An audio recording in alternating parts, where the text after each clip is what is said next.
Cool. So, hello everyone. Today I am joined by Robert Poole from Sales Double. And this interview you're going to absolutely love. If you're like me and most other entrepreneurs I've ever spoken to, and you hate picking up that phone and making those sales calls, then listen in, because in this episode, we're going to crack that nut and explore how you can outsource your entire sales process. Hi, Robert. Absolute pleasure to have you on the podcast today. I'm really excited about this interview. I mean, I think like many entrepreneurs, the idea of sort of picking up the phone and cold calling people is one of the things we don't do very often at all. And the reason is because we absolutely hate it. There's this big fear about speaking to people, about getting rejected, about bugging people, about actually asking for the sale, especially if this is someone you've never met before or have no real direct contact with.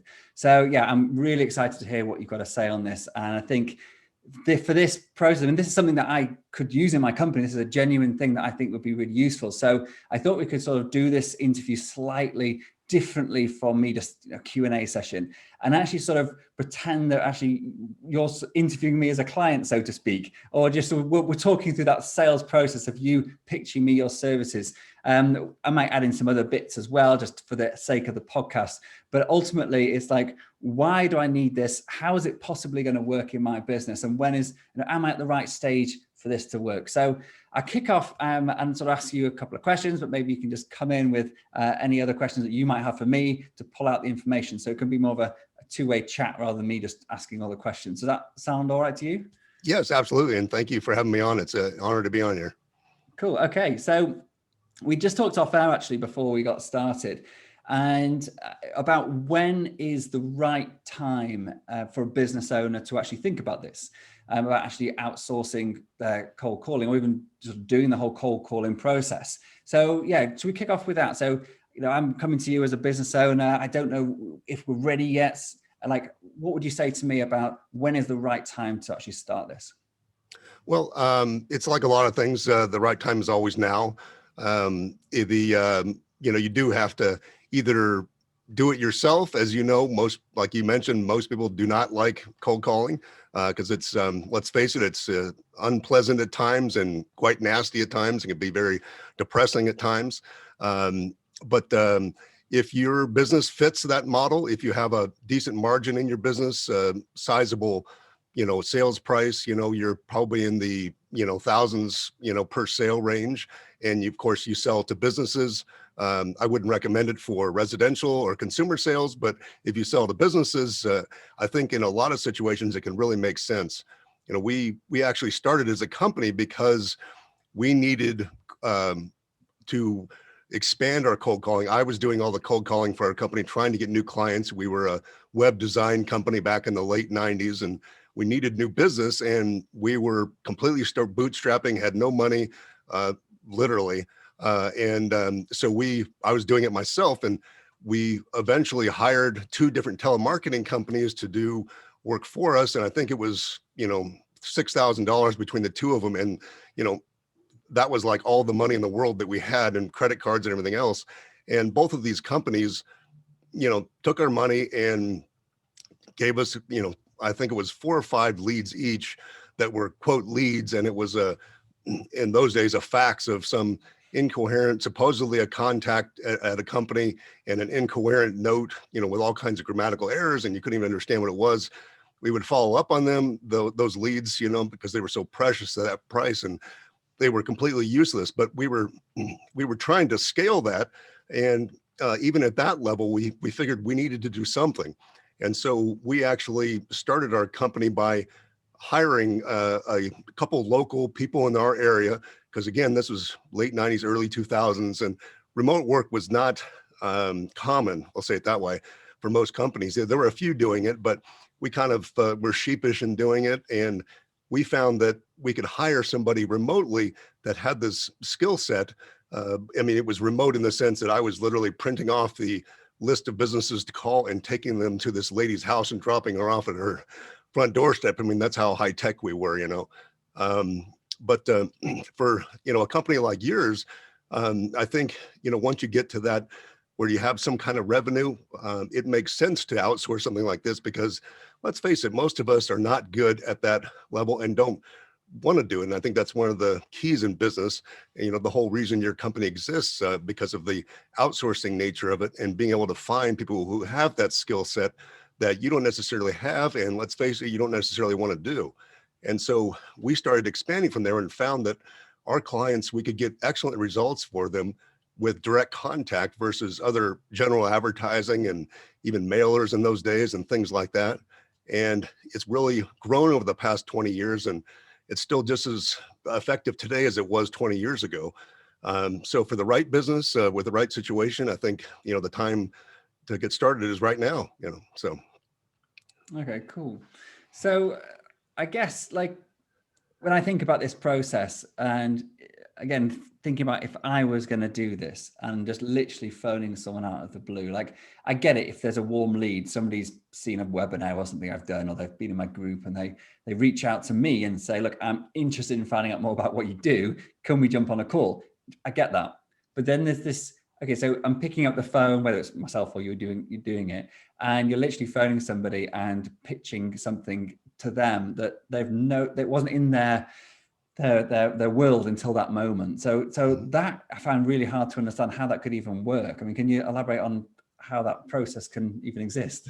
Yes, absolutely. I think the important part, well, one of the important parts, there's a couple aspects to it, but defining who your target client is, we talk a lot about that, in the marketing world, that having that clarity first is very important. And you would be surprised about the clients that come to us and don't really have an idea of who their ideal or dream client should be. But you start with narrowing that down very specifically. And then, even though social media advertising, everything is very popular these days and very effective, for the right situations, there's one of the benefits when you're calling somebody is that they have to make a decision right there. Whether, if it's online or something, yes, they have to click or whatever, but it's more of a active way of going out and getting them a little bit more aggressive and using the right language. And let's face it, the numbers, I mean, you might call 100 people, you get through, if you're lucky, 15 to 20% of those. And then you've got, you're interrupting somebody's day, as you said. And so you immediately have to get their attention with something and then get them to listen to you. And it's amazing when particularly these days, when we're so separated, particularly in the last year, but we're so separated from person-to-person communication, a lot of times over the phone, and of course, these days video is a very effective way because people almost appreciate they're talking to a human versus talking to, an online machine. I mean, let's face it, we all call companies and, you have to go through 15 prompts and they want to have you talk to their AI assistant and all that. So we lose some of that personalization, and the phone is one way of doing that, obviously in person too. But so I got off on a tangent there. I'm not sure if I answered your question, but but there are people that have that skill set that I would say it's a prospecting, cold calling skill set. And that's a whole lot different than a sales skill set. So, for your business owner, you can sell your company when you get, as you said, somebody calls you in, it's very easy to, talk to them about your company and what you can do for them and all that. But reaching out to somebody is a different story, and taking the abuse that you're inevitably going to get, I mean, people are going to hang up on you, be mean, nasty, whatever. That's a different skill set. And, we go through about 15,000 applications every year to find one good caller. So that gives you an idea of the difficulty in finding somebody with that skill set. And so it's like, so let's face it, most of us don't want to do it and are not very good at it. So does that make sense?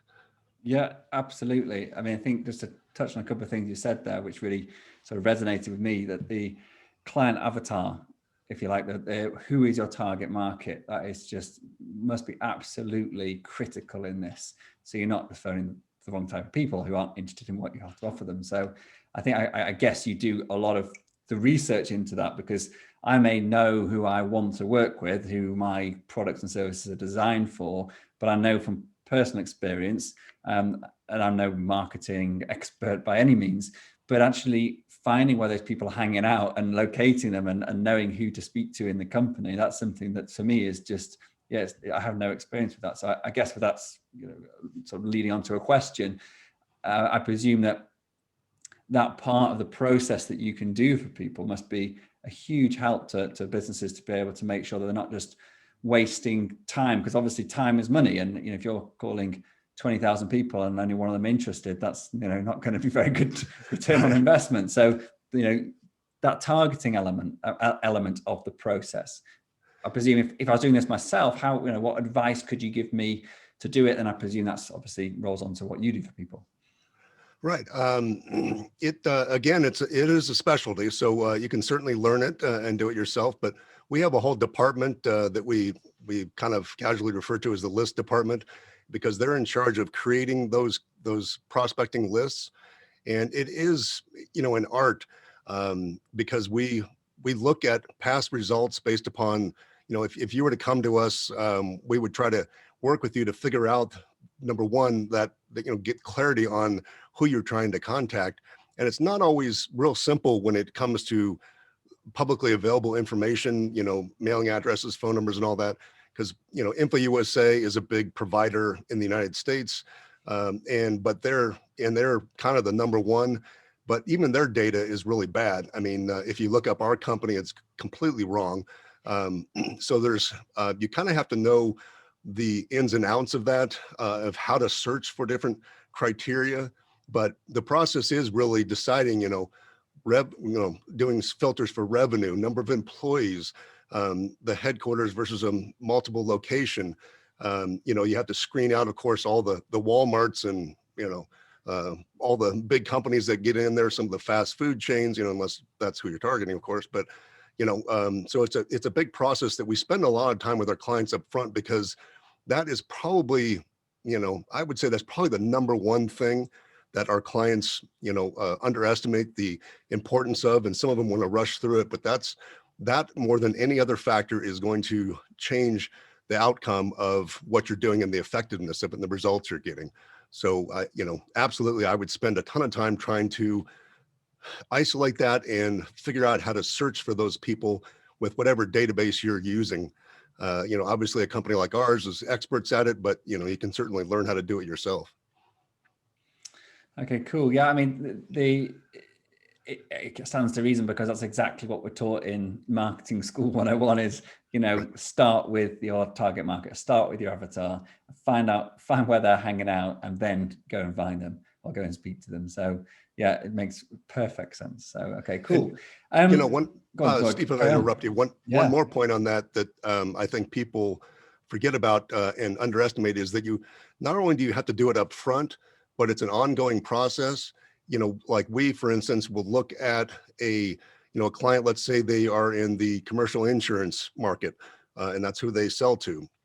We will look at, you know, like the past year's results across different companies and look at the results, you know, which particular industry that they're targeting is getting more leads than other, which, you know, how many deals are they closing on this particular type of lead. And then the key is to go back and target those specific people. So if you're having success in one specific criteria, then you want to double down on that and refocus your activity. But that only comes after time, after you get, you know, the experience in it. So didn't mean to interrupt you, but I thought that was an important distinction. So yeah, no, it's really helpful actually. Yeah, thank you. So what, I guess we're talking here about sales, about that end process. And one of the things that I've been doing a lot of work on in our company is the marketing aspect. Mm-hmm. And so what is the distinction between the sales and marketing in your eyes? Because for me, it's like when I get someone on the phone, when I want to speak to them, like I call it an enrollment call. Like it's meant to be the final piece of the puzzle, just to answer any queries that person has and overcome any final barriers and just walk them, sort of guide them through the gate to come and join the company. But for that to be successful for me, I've got to have got my marketing right. I've got to have explained what we do, how we help, the problems we solve. And then, but then if I'm thinking about from your side of things, this sounds like all that hard marketing work, which I'm working on, that's sort of like, you don't even use that. You're just getting them on the phone. To me, that I can't understand. So just explain how does that work? Sure. Well, in my mind, marketing is really about, and this is marketing in general, is different from sales in that marketing is about changing mindset, changing identity, and preparing them for the sale, so to speak, preparing them for the close. So shifting their beliefs about who they are, what kind of buyer they are, what they need, all those things that go into it is sort of the marketing side of it. And so you're preparing them right up, in my mind, it's, you're probably 70-80% of the way to a sale by doing the marketing aspect first and warming them up, so to speak. Because as we know, it's a lot easier to deal with somebody who knows exactly what they want. And, they're just calling you, hey, I'm ready to go. Convince me, that you're the right person. But the sales aspect is really about, urgency, giving them some reason to act now, helping them get over those final questions like you're talking about. Then, and an important thing is the logic aspect of it, because all sales and marketing is emotional. It doesn't, people, have this misconception in the B2B world that, that emotion is, doesn't come into it, that somebody's buying a $30,000 computer system or CRM, whatever, that it's, it's purely a dollars and cents and features. And it's like, that's just simply not true, because we're all emotional beings. And so we need to tap into that emotion. And that's, in my opinion, where the marketing comes in. And like I was working with a client the other day, and they had a lot of problems with buyer's remorse. And what happens in that case, in my opinion, is that somebody starts making that identity shift. They start getting warmed up to the sale. They're emotionally charged. They're like, wow, this is really exciting. I want to do this, but should I, and the salesperson will get them all excited and get them to sign on the dotted line, so to speak, but they don't give them enough logic and background and reasons that they can tell themselves and justify to themselves why they just did what they did. And so 2 days later, when all those, endorphins and all the oxytocin, all those chemicals that, we all get excited with, the sales process and buying something, because let's face it, we all get a little mini high when we buy something. When that high wears off, you've got to have justification in your mind. I did it because I'm a smart person. I did it, because it's going to make me look good in front of my boss, those types of things. So in the B2B world. So again, I think the difference is marketing is preparing and the sales is closing, giving them urgency, giving them a reason to act, and letting them know it's okay and giving them that logic, if that makes sense. Yeah, no, 100%. I can't get my words out. Yeah, totally. And one of the things that I've seen done really well by some of the companies I've engaged with is that sort of the minute you put that phone down, you've made that sale, you put your credit card details in. The next thing you know, maybe not the same day, but in at least the next day or the next couple of days, something arrives at your door, or you'll get a surprise gift, that you never, wasn't even discussed on the call. And it's about, and I read this actually many years ago in a book, one of the old classic books on sales. I think it's like The Power of Persuasion, or one of those classic books on sales and the sales process. And it was all about this buyer's remorse. And it's to actually overcome that. If you give someone something, then it shows that person, it's not all about you. It's not all about taking the money and some running, so to speak. Mm-hmm. There is going to be very much a two-way interaction. You are trying to over deliver. Do you involve that in your process, or do you help clients to actually put that sort of after sales bit together to try to combat that buyer's remorse? Yes, we don't specifically do that as the mechanical part of it, but we do coach our clients on it, through our mastermind coaching programs on, how to run their company. And that's one of the things, people think that sales is an event, and it's not an event, it's a process. And after the close and the signing on the dotted line, so to speak, when the sale is completed, that's not the end of it. Just like you're saying, giving them something afterwards that they weren't expecting. I think, a physical product is always exciting for people, particularly when they're not, expecting it. I mean, it's Christmas, or your birthday, the day after, and you weren't even expecting it. And so I think you're absolutely right that some kind of gift, it could be digital. I think the most powerful are physical, but I will have conversations with clients, and we'll be talking about a subject, and I will the next day, overnight them a book about that particular subject that I like, and I can't tell you I mean, these are obviously clients, but it's not a post sale, but it's a way of, furthering, the loyalty. And it's a surprise, like you said, and it's something that really helps that, get over that buyer's remorse and, things. So yeah, I absolutely agree with that. I absolutely love that idea. And a mentor did this to me a while ago. It wasn't a mentor I was paying. It was just somebody I met through property circles. This when I was getting back into property development about 5 or 6 years ago. And I just went on a day with him to show me around some of his developments. And he was just sort of, he probably had a coaching program somewhere down the line, but I think he was just a nice guy, to be honest. And I think it was a couple of days later in the post arrived this little book, and it was Poke the Box by Seth Godin, which is a great little book for entrepreneurs and also to give to your employees and staff. And it was sort of relevant, but it didn't really matter. It was just the fact that he totally out of the blue had sent this really useful book to me. And I often suggest books on our courses. There's the great books that I've digested, and then a lot of those that have actually, in some way, shape or form, shaped the products and services that we offer. So I often refer back to them. So Gino Wickman Traction is one that I often refer to. So yeah, that is something I'm gonna take that away and use that. So great tip. Cool. I just wanted to pick up on that because I think it's a really useful thing. I don't want people to skip over that bit. So yeah, massively useful. Okay, cool. Let me see, what else was I going to ask you? Okay, so let's just, if I was going to start this today, I think you may have covered this already, but maybe just the key points here. So what are the important things an entrepreneur should think about if they're going to start a cold calling campaign? I think as we spoke or talked about a few minutes ago, I think the number one thing is, that defining of the client, of course, and that building that list properly is the number one thing. After that, like in our process, we'll start working with the client initially, find out where their challenges are, because it may be there's different parts in the sales process where you lose people. And so, we don't just stick just to our lane. You have to kind of look at it as an overall, process.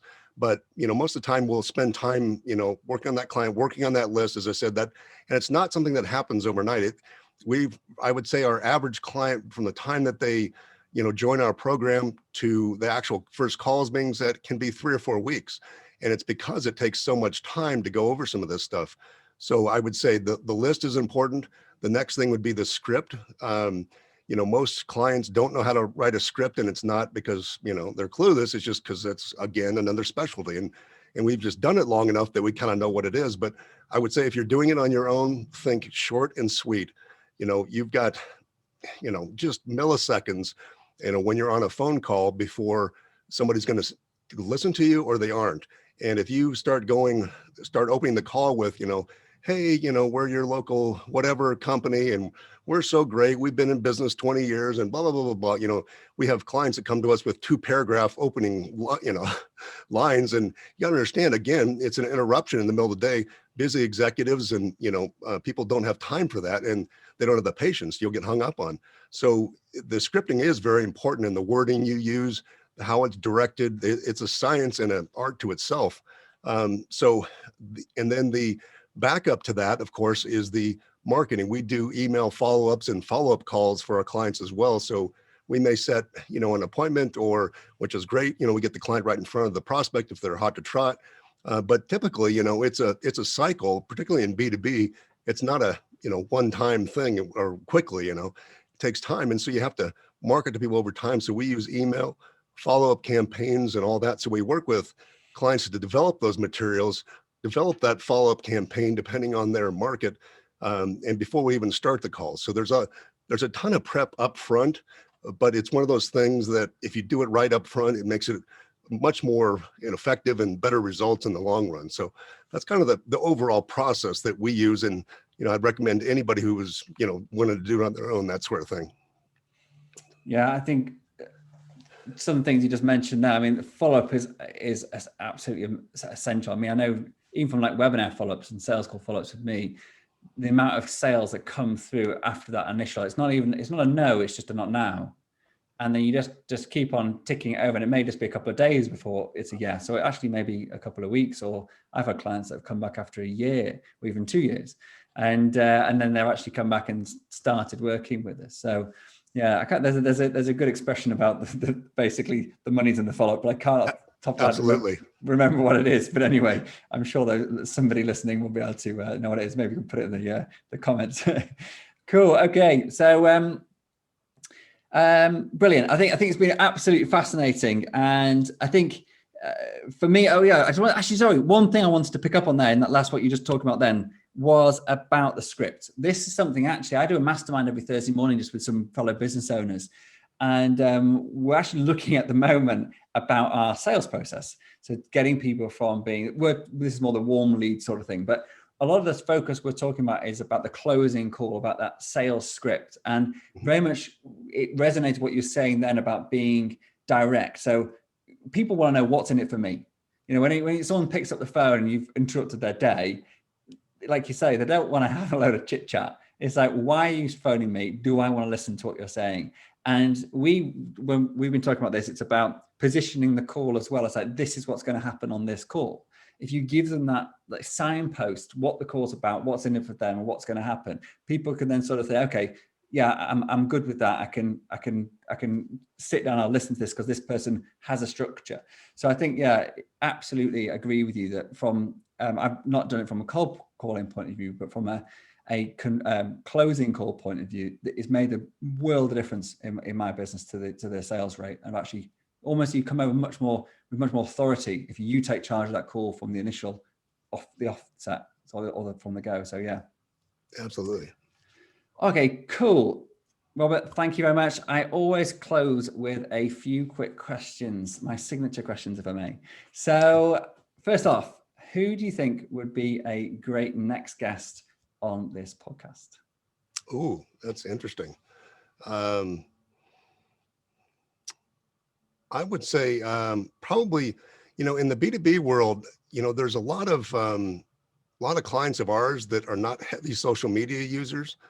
Even though it's a very popular and very powerful, I mean, we have only started using social media in the last couple of years, but a lot of them are just so busy or they're not interested, whatever.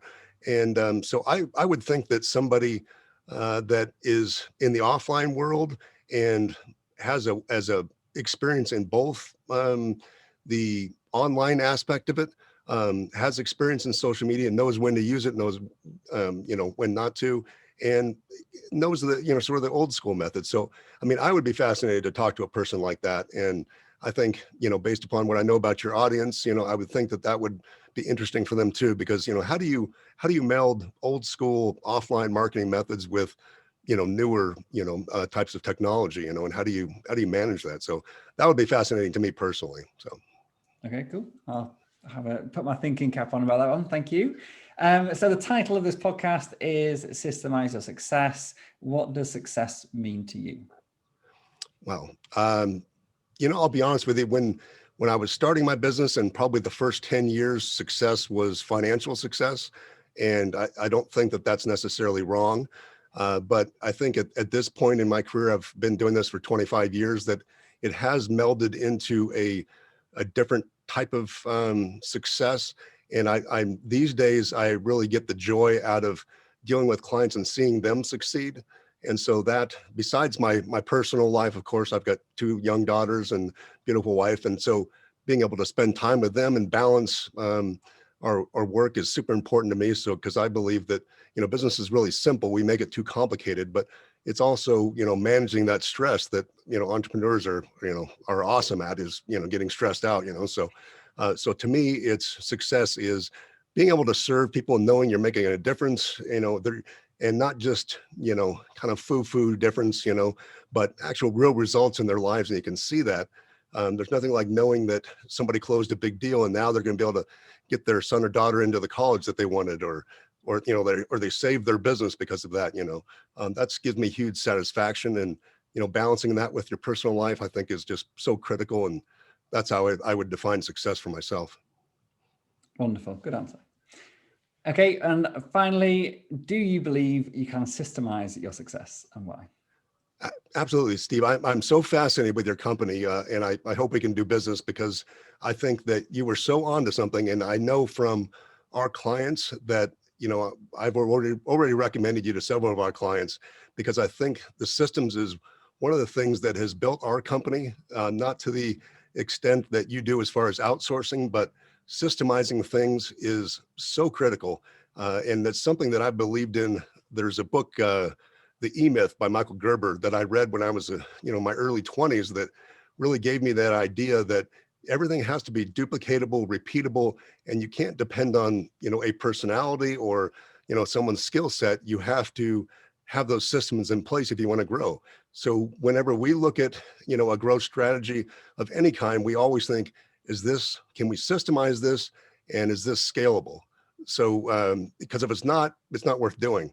Just because you're a one-man shop, so to speak, right now, you still need to have those systems in place, because, if you want to grow, you don't have those systems, you're going to run into roadblocks. So I think what you do is just absolutely fascinating to me. And I think it's just a huge missing component in a lot of businesses. So I think you're going to do fantastic in your business, and definitely in this podcast. So Thank you very much indeed. And just to got to touch on it, because E-Myth was one of the first books I ever read, which really got me on this journey. And again, probably late 20s, I think I read that book.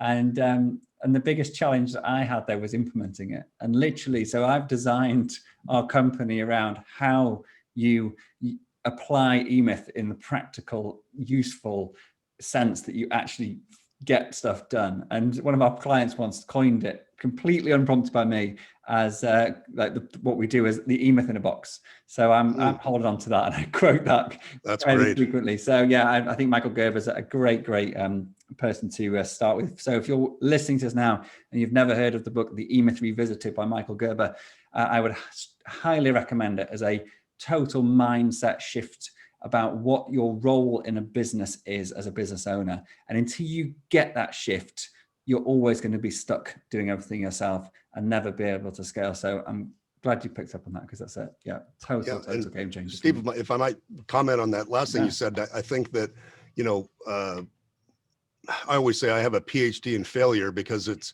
I've largely grown my business over the last 20 years, unfortunately, out of a lot of trial and error.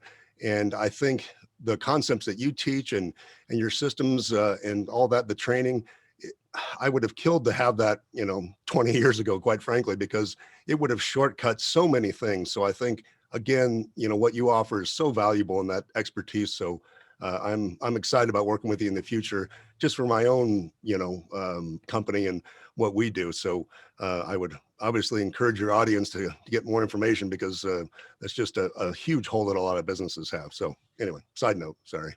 No, it's very, very, very kind of you to say. Thank you very much. Cool. Thank you very much. Before we go, if people want to find you and reach out, how can they contact you, Robert? Yeah, absolutely. They, of course, can find us at our website, salesdouble.com, just like it sounds. Contact us through that. The best way is to call our office and arrange a short, strategy session, or whatever you want to call it. I'm not a big fan of that word personally, but it's get to know you call, I like to say. I like plain English, to be honest with you.